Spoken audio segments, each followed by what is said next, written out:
We're always told that great negotiation is all about what happens at the table. But what if I told you the most powerful move, the one that really decides who wins, happens way before you even shake hands? Today, we are unlocking that secret weapon. So picture this. When you think of a master negotiator, what do you see?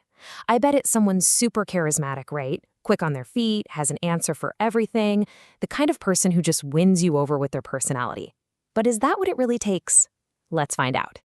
Okay, so here it is, the myth versus the truth. On the left, you've got the classic image, the fast talker, the smooth persuader.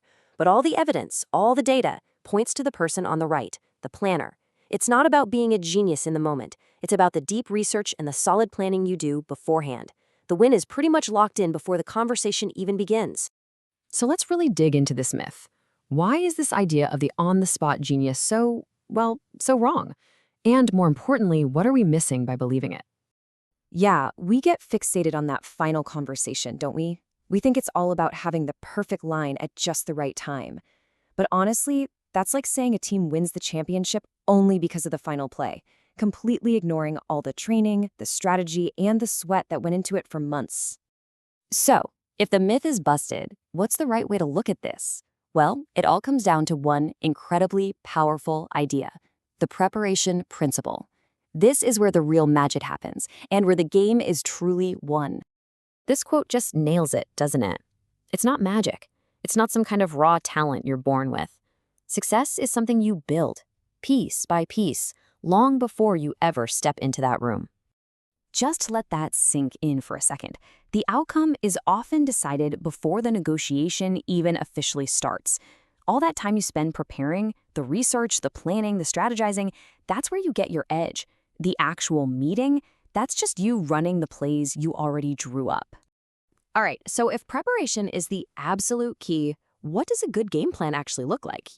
How do you turn this big idea into a practical strategy you can actually use? A winning game plan really has three parts. First up, master every detail. This means you know your ideal outcome, but you also know your absolute walkaway point. You know the market, you know the history, and you are brutally honest about your own weaknesses. Second, anticipate objections. Don't just think about what you're going to say. Try to figure out what they're going to say. What are their pressures? What will they push back on? And finally, prepare alternatives. This is your BATNA, your best alternative to a negotiated agreement. Basically, what's your plan B? Having a strong plan B is probably the single greatest source of power you can have. A really great way to get your head around this is to think like a sports team getting ready for a championship game. The winner isn't decided on game day. It's decided in the drills, the strategy sessions, and the film study that happens all week long. So let's break that down with the game analogy. Mastering the details, that's knowing every single inch of the playing field. Anticipating objections, that's like studying game film of your opponent. You know their moves before they even make them. And preparing alternatives, your BATNA, that's your playbook. You'd never go into a game with just one play, right? You have multiple ways to score, multiple ways to win. And the flip side of all this, well, it's what happens when you don't prepare. You're basically walking onto that field blindfolded. You don't know the rules, you don't know your opponent, and you've got no game plan. You're not just at a disadvantage, you are actively walking past opportunities that a prepared person would spot and grab in a heartbeat. Okay, let's bring this all home.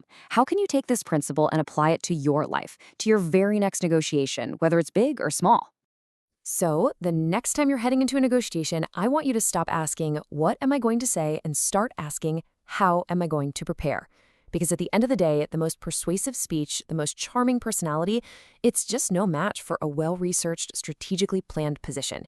The quiet work you do beforehand will always speak louder than anything you could ever say at the table.